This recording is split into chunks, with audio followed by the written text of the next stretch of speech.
Hi, this is John Delancey, and you are listening to the Geekcast Radio Network.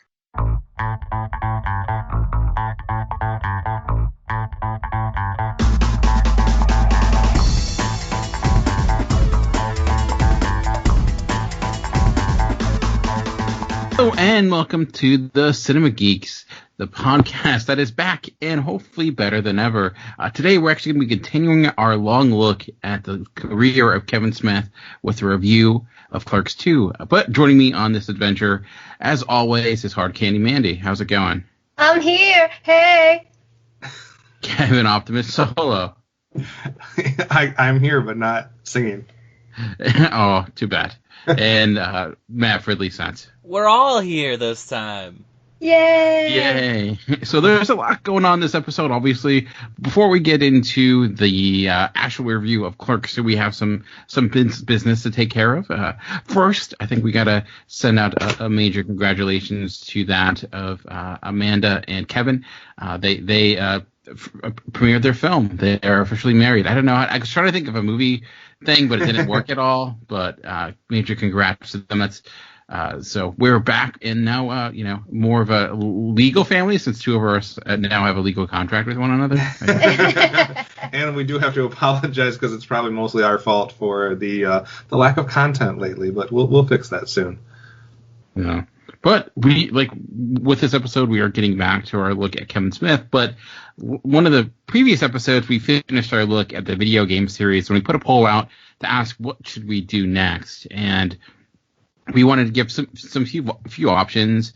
And the options we gave were Western films, silent films, through the AFI Top 100, and non-Miyazaki anime films. Obviously, these are pretty broad categories, so we're going to have to minimize it a little bit beyond this, but wanted to kind of go over the results because we did get a lot of votes on this poll, and we're curious to see what people would want us to do. So let's go from the bottom up. Not surprisingly, I think the one I put my choice behind, I don't remember, was silent films, and that showed up with 14%, with non-Miyazaki anime films showing up at 17%. But the winner, it was quite a battle for the top two spots, because that 32% was through the AFI Top 100, so winning it all was Western films with 37, and it was going back and forth, like between a few votes here and there. Eventually, Western films taking it off. So how excited are we to tackle the monstrosity that is Western films? I mean, I'm excited for that one. It's a genre that I've always enjoyed, but never really, for some reason, gotten into as in depth as I would want to. And I had already, before we even put up this poll, started doing some of the legwork of trying to figure out which Western films we would cover, and compiling some possibilities for you guys to look over and stuff like that. So I'm excited. I think there's a lot of different ways we can tackle that. It's probably the most broad of all the categories, but I think it'll present some fun opportunities for us to decide in which ways we go, and maybe sample different parts of different types of Westerns throughout. But obviously we'll have to have conversations about that. Amanda, what do you think? I think this is the one I was going to have the most fun with, no matter what. And I'm glad it won. I love Westerns. I grew up watching a lot of John Wayne and good stuff like that. So I'm excited to see what span we're going to have here. Are we going to have some new Westerns? Are we going to have some definite old school black and white Westerns? Where are we going with this? I have no idea. Oh, that's the beauty of it. Matt, how about you? How much experience do you have with Westerns, and what are your thoughts on getting into them for our next series? Man, I don't think I've seen any of the ones that people consider classic, right? Like the dude without a name, that was a thing, right? With all the dollars. The dude without a name, the man with no name. I've never seen any of those. I've never seen any movie with John Wayne in it, or who's the other one? Clint Eastwood. I don't think I've seen a single Clint Eastwood movie. I've seen The Hateful Eight and There Will Be Blood. Those are the most Western-y things I've seen. So nice, yeah. So if you're listening to this and you have, some Westerns you think that would have to be included, you kind of know our background. I have seen some more Westerns. I have seen, some of the biggest ones like The Searchers, Once Upon a Time in the West, Butch Cassidy and Sundance Kid is one of my favorite westerns. That's more of a, more modern, I guess modern's from the 60s, but there's still a lot I haven't seen because there's so many of them. So any ones that you feel like should be included on this, we're thinking probably a 5-6 film series, and we'll throw out some choices and we'll see where we go. We'll try to get a nice mix, maybe some old, some mid-years, maybe some newer ones. We'll go with that. But right now, we've been going through the career of Kevin Smith, and we've made it to Clerks 2. We've been doing every film up to this point, so including Clerks, Chasing Amy. So now we're kind of getting an interesting spot to Kevin Smith's career, I think, where we're seeing some changes. This is the first sequel he's ever written or done. Obviously, he's done films that exist in the same universe and characters that have kind of spin-offs with like Jay and Silent Bob Strike Back. But this is the first time, and he's going back to the film that made him. So I was kind of interested to see. I know, if I remember correctly, Amanda, you weren't the hugest fan of Clerks. So No. Does Clerks 2, change your mind? What were your thoughts of this? I think Clerks 2 definitely held my attention way better than the first Clerks. I like that the production level is there. It's like bumped up, and you see these shots that are thought out and more developed and have depth. And I think that the wit is still there. That's what catches your attention and kind of holds you in. And I think some of the callbacks to the first one made me appreciate the first one a little bit more. Not that I want to watch it again, but I like the tie-in and how they spun it. So right out of the gate, they do something to change up the scenery, and I liked it. Interesting. I know, Kevin, one of your favorite parts of the first Clerks was Randall, the character of Randall. How did you feel about him in this movie and the film overall compared to the original Clerks?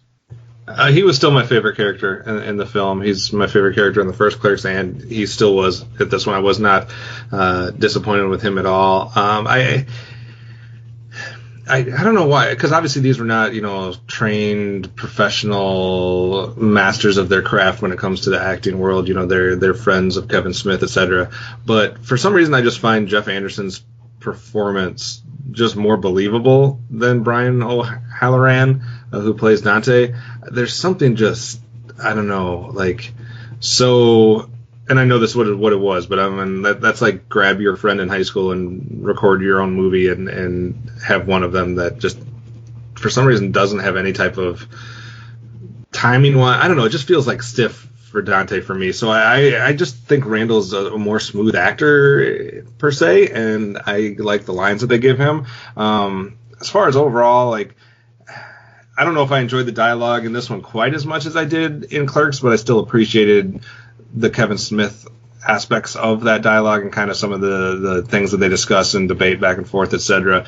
I think my only complaint for Clerks 2 is that I maybe could have done without the level of, I don't know what you want to call it, the adult aspects Raunch? of it. Crudeness, Some of the crudeness of it? Yeah, some of the raunchiness or crudeness. I could have had that dialed back a little bit, but maybe that's just because I'm a grumpy old man now compared to maybe a teenager watching this. But overall, I still enjoyed it. I found a lot of the same things that I liked about Clerks in Clerks 2. So it was a positive experience overall. So you're saying your bachelor party did not include bestiality at all? Is that There was no Kinky Kelly appearance. No. I'm sorry I couldn't make it to that. Matt would have brought Kinky Kelly. Oh, you know that's my role. That's a mental image for you, everyone. Now, all right, Matt. So going into this, one of the biggest things we hear with Kevin Smith is obviously, and Kevin mentioned it, was the dialogue, and he's linked to a lot of nerd culture talking about things. It certainly comes up here with the big Star Wars versus Lord of the Rings debate that happens within Clerks 2. Does at all the climate of today in a way that back at this when this came out was somewhat refreshing. There was a more the atmosphere of those debates, it felt a little bit not as toxic as today. So does it seem at all strange seeing that type of does that impact the enjoyment at all now, knowing those type of debates that happen tend to get a lot worse with our social media culture compared to the back and forth that existed when this first came out. Oh man, that's interesting. Like, did anyone in your circle of friends, like anyone here's circle of friends, see this movie when it was like brand new? I did not. I know some people that, like, I have friends that did, that were huge, like Kevin Smith fans. Because like I was super into Star Wars and Lord of the Rings when this came out, and I remember just being assaulted, just in conversation constantly. People just like, people that hadn't really dived deep into either one of them, just sort of repeating what they had seen in the one Kevin Smith movie, and it was wild to me, because it was toxic then without the social media, like what we had in MySpace, and so True. I guess like part of me, like I didn't make that connection where it's like, oh man, this would have been even worse today, because I don't know if it would have been, or like, is this even worse? I guess I'm lucky to be like a white dude on the internet, like, so Star Wars is real safe for me, and so like I don't know that I get into this vitriolic conversations. Like, this almost looks worse in this than I experienced, but I know it's out there. Well, it's interesting because you can look at it from one of two different ways. It could be something that you would think it would be worse today because of how, like you said, vitriolic or people behind computer screens and keyboards, just the way they go attack people and stuff like that. But at the same time, if you're thinking about like real life, you could think that, like, walking around and being a Star Wars fan or a Lord of the Rings fan, or they talk a lot about Transformers, etc., it doesn't seem to me to have the same stigma it did when we were like the generation before us, like, and maybe even like the early parts of our generation, where some people might be embarrassed to admit that they were a Star Trek fan, a Star Wars fan, etc., because of the whole nerd being like a negative connotation type thing. And I feel like during our generation and definitely after, that kind of stopped being a thing. Maybe that's just in my experience, but so on one hand, people are a little bit more abusive or vitriolic, like we keep saying, but at the same time, you don't have to be like ashamed or afraid to talk about it and have discussions. So in some, like, the discussions are more realistic of going on in public now. But so I don't know. I could see it going both ways. I don't know if any of that made sense. Yeah, I guess you're saying in the sense of being open about nerd culture is, right, in large part because of Kevin Smith, is much more commonplace. Like being, wearing you'll see anyone wearing a Captain America t-shirt or like a Star Wars shirt and think nothing of it, when at a moment in time it kind of put a stigma behind it. But overall, though, Matt, kind of getting back to the film itself, what were the overall just general thoughts about Clerks 2 and how it ranks up with his filmography so far? Well, it's interesting because, like, I really wonder if a lot of Clerks 2 is reactionary to Jersey Girl, because like he does Chasing Amy, right? This romantic movie, like rom-com, and it does well, and then he does Jersey Girl and it does terribly, and then he goes and does just another rom-com, but he sets it in Jersey. Well, I guess Jersey Girl's in Jersey, wasn't it, huh? But he sets it with the Clerks characters, and like it does infinitely better. Like, and it's very interesting to me, like how many rom-coms he hits on and how that's not really what you talk about when you talk about Kevin Smith. And like I personally like that. I like a romance story, and like Clerks was almost the opposite of that, right? Like you see a relationship breaking up. Yeah. And so I guess I like that aspect of Clerks 2 a lot more than the first one. And of course the obvious like production quality going up as he moves along is a welcome thing. Interesting. Yeah, I think I enjoyed Clerks 2 for sure. Some of what worked in Clerks 1 is certainly here. The characters, their conversations with one another, certainly, the kind of the world that Smith is good at building. And I think you hit on something, Matt, regarding like how certainly he's saying, I think, a lot with this movie and the way that his kind of career is going. And in a way, I feel like even rings more true now, where you have a character that's like, you're stuck between what what you're expected to do and, you're in what you truly want to do, and how something is more perhaps respected and people will, gravitated towards more. Obviously, you know, Kevin Smith could probably direct a lot of studio films, make a lot of money, and probably get better reviews, but in a way, he wants to make the movies that he wants to make that are probably looked down upon by most people, by a lot of the critics, obviously. But are ultimately what he loves doing and how he's kind of caught in between both worlds. And I know, you know, Clerks 1, Dante was, you know, very much representative of him, and I think that's the case here. Again, where, you know, I don't know if it's purposeful or subconscious or what have you, but you certainly see, I can definitely see the parallels between the plight of the characters here and then also, you know, the career of Kevin Smith. I do think some of the stuff, it just doesn't work as well. Yeah, it does look better. It's obviously, you know, you would hope over a decade of filmmaking and a much bigger budget, it would look better. And I think even Smith is trying to do a lot more with the camera. Thinking back to a specific scene where we have Randall and confronting once, like, there's this big secret revealed regarding a baby or potential pregnancy. And it was, to me, the first time I really felt that Kevin Smith was really using an active camera, where he tends to kind of just keep it more static. And I even since then, for the most part. So I did feel like he was trying to bring out more.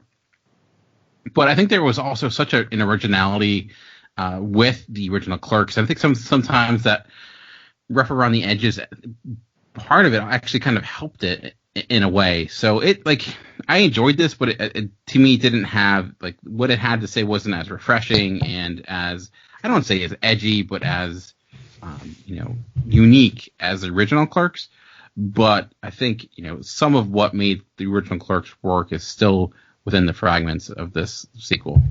Yeah, I agree with that in a lot of ways, Dan, because I think, you know, the parts where it starts resembling Clerks, or the parts where, especially like some of the dialogue or some of the discussions start to give you feelings or you know, of reminiscing of Clerks, it's like it scratches the surface, but it never necessarily goes the whole distance that Clerks did. It feels like the conversations are kind of similar to those, but not as memorable, not that they were like, you know, these revelations or anything like that, but just they didn't go as deep and weren't quite as fun. I think the closest that I got to that was maybe like the end discussion where Dante and Randall are kind of talking about, especially, you know, Randall is talking about why he enjoyed being at the Quick Stop and stuff like that. Kind of that friendship moment there was about as, I mean, it's a little sappy and whatnot, but that's like as close as it got to having a little bit more to chew on, where a lot of the other ones were just kind of surface commentary and joking, you know, humor bits. So I felt like they didn't quite get into some of the debates that I would have enjoyed, or that I did enjoy in Clerks.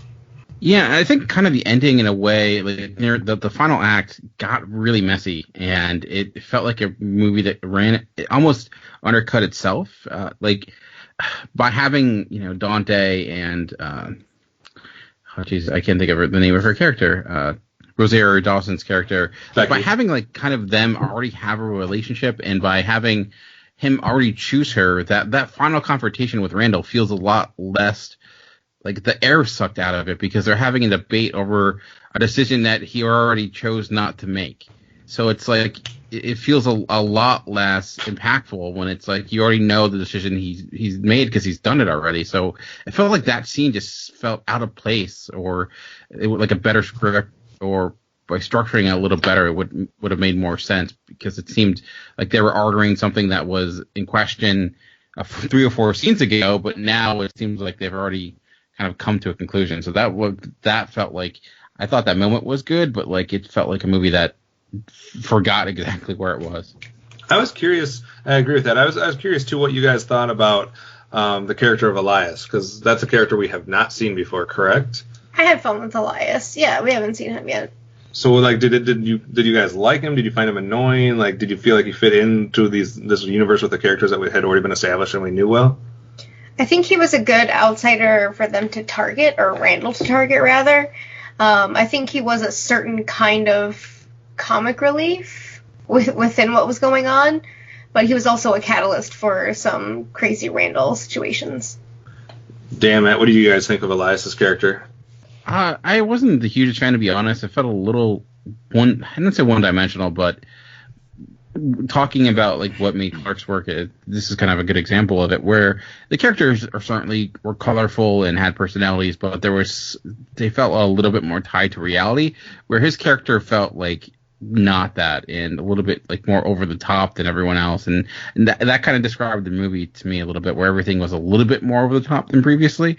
I mean, there were some funny moments, and him and Randall did have a good back and forth, but overall, like, I think if they just added a little bit more or tried to round his character out a little bit more, I don't know. What do you think, Matt? I think I could agree with that. Like, he seems almost like a parody of a person. Like, it's very hard to believe someone could believe all the things he believes. But I do think also the back and forth is fun and interesting. And the final scene without words with him and the clerks is very cute and fun. I was actually kind of surprised that like he hasn't done much since Clerks 2. I kept feeling like I knew him from something else, but I kept thinking he was somebody else. What's his name? I can't think of. I'm forgetting. Justin Long. Yes, I kept thinking it was Justin Long. They just have a similar personality. See, I wasn't the only one. Like, if you're in these like View Askew movies, you don't do anything else. Yeah. So, I mean, yeah, you're not wrong. Another new character you bring up was Rosario Dawson, obviously probably the most seasoned actor out of everyone here. We're in actual film. What did we think of her character and how she fit in with the other Clerks and the View Askew characters? I was thrown off at first because for some reason in my mind, all of the Kevin Smith films came out in the 90s. And even though most of them didn't. So like whenever I'm watching like Clerks or Mallrats or any of these things, like for some reason my brain places them in like, oh, those all came out while I was in high school or whatever it was. And I'm like, man, Rosario Dawson, like that was a long time before she was somebody. But no, it was 2006, so I'm just retarded. I liked her a lot. I liked her character. I liked the way that she kind of interacted with Dante and the rest. I thought she did a lot to kind of elevate their performances in a way and make them a little bit more or a little less awkward. If you want to call it that. So I enjoyed Rosario Dawson's character in this. Amanda, what did you think?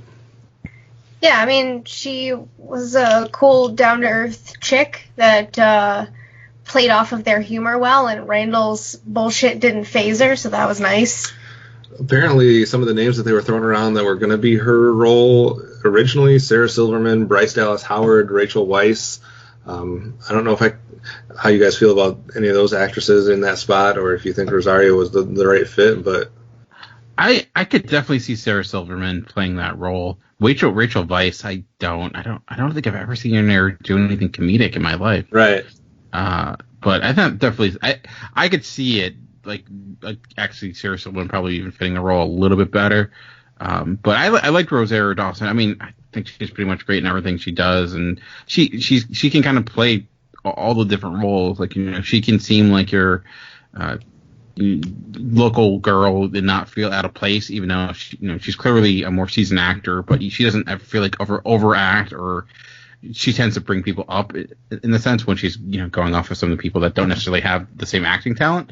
But I thought she was a good addition. I don't know, Matt, if you had anything to add. I just want to go back to the Sarah Silverman comment. Like, I don't know, man. Like, has she ever done like a really rom-com-y role?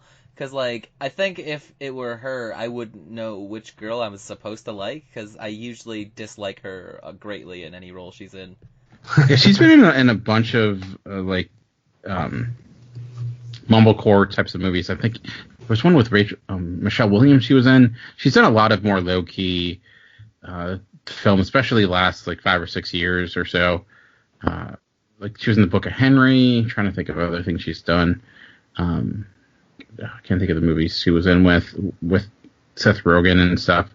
I think she's certainly capable of playing that more laid back, just take this waltz is the movie I'm thinking of, where it wasn't a romantic comedy, but she was certainly not like the Sarah Silverman personality you think of when you think of her more comedic role.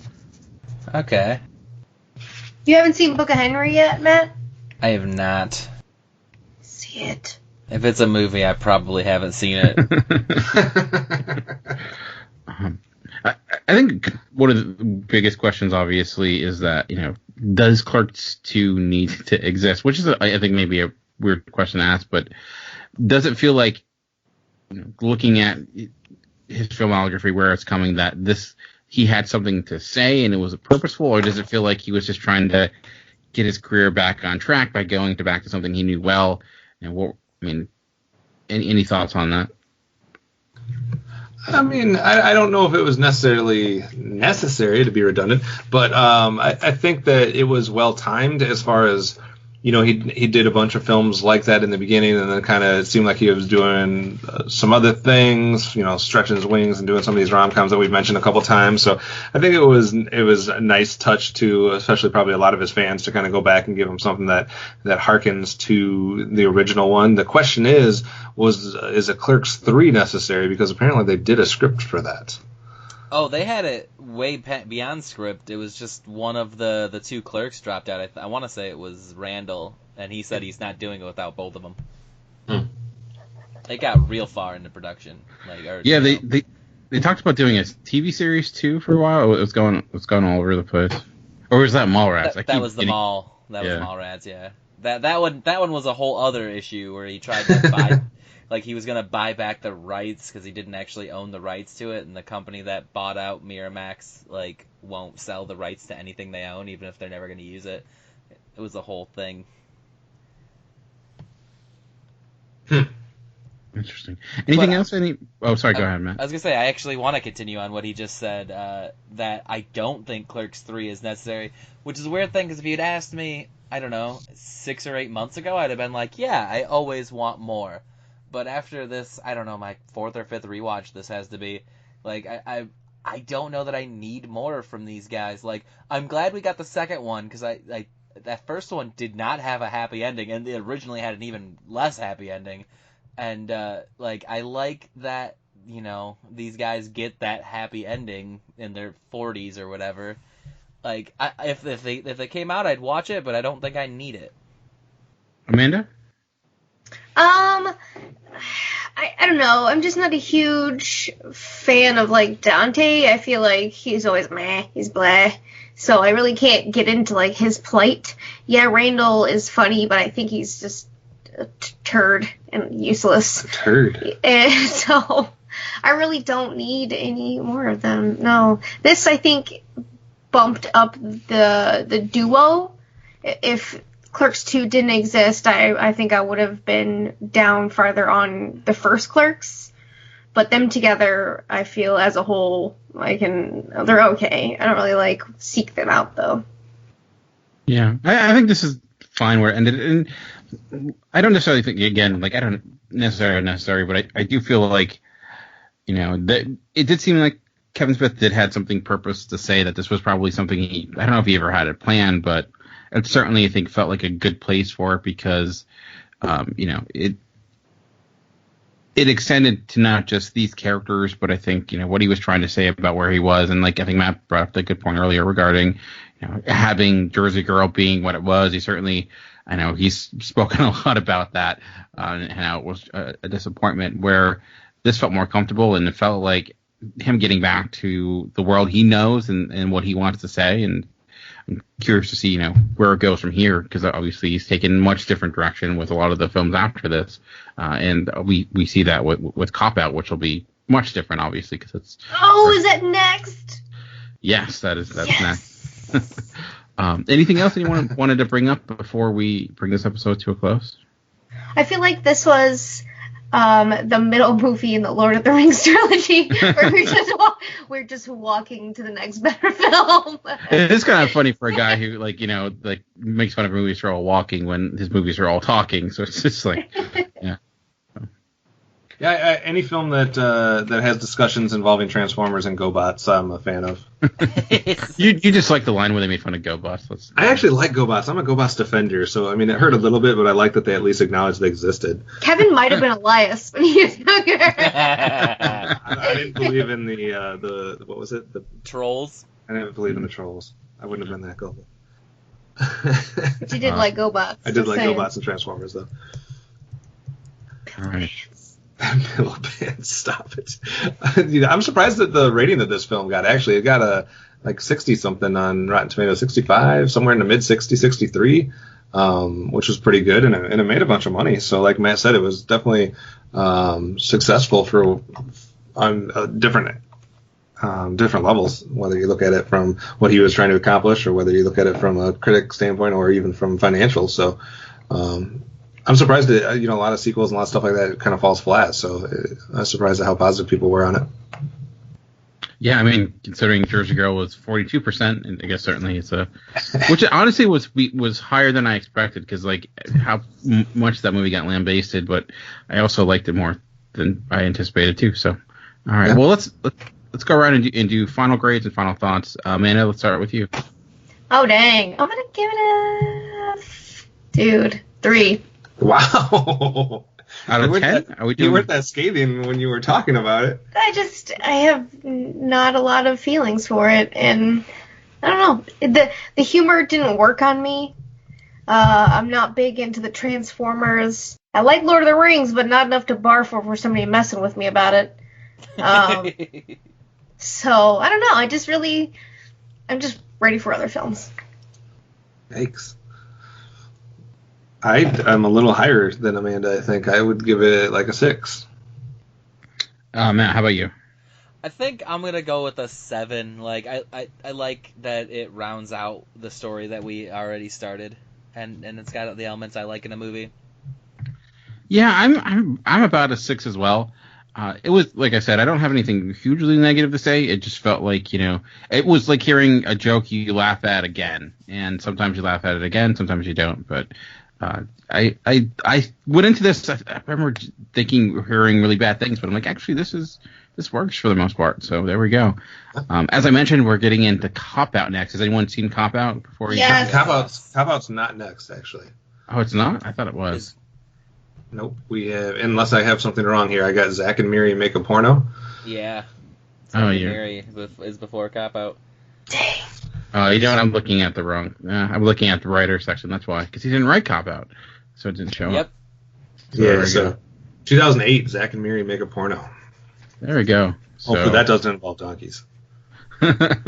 Well, funny. That's one I have seen. Haven't anyone else seen Zach and Miri? Yes. It's gonna be the first one I haven't seen. Oh, wait, no. You're in for a treat. Am I? No. You see way too much of Jason Long. Is that his last name is Long? No, well that's weird that you're calling him Long. I mean, that's the name you're calling him, Seth Rogen, you mean? So what does that mean? I'm Finna. Why No, the Jason dude. It's not Long. Justin Long. Jason who? What's his name? This is going on. Are you talking about Jason Sudeikis? Who are you talking about? The Jane Silent Bob dude. Oh. Jason Mewes? Jason Mewes, yeah. Yes. No, you saw him in this last movie. Justin Long is in the next movie, so just. I was gonna say Justin Long is in the next movie. I'm so confused. That was a happy mistake, you guys. Jason Mewes, we see a lot of Jason Mewes, is what we're saying. Too much. All right, as we indicated up front, if you're we'll be doing our Western series next. So if you have any Westerns you want us to focus in on, let us know. We'll come to a conclusion. Maybe we'll put out some more polls between some of the decisions that we come up with on our Twitter. So check that out at Cinema Geek Cast. Amanda, what is your Twitter? At Hard Candy Mandy, eyes, no eyes. Kevin? At Optimus Solo. And Matt? I am at Fridley Scent. And I am at Movie Revolt. Thank you for checking out this week's episode. We'll be back more, we promise, very soon as we continue to look at Kevin Smith's career. Next time, getting into Zach and Marie Make a Porno. Thanks for listening.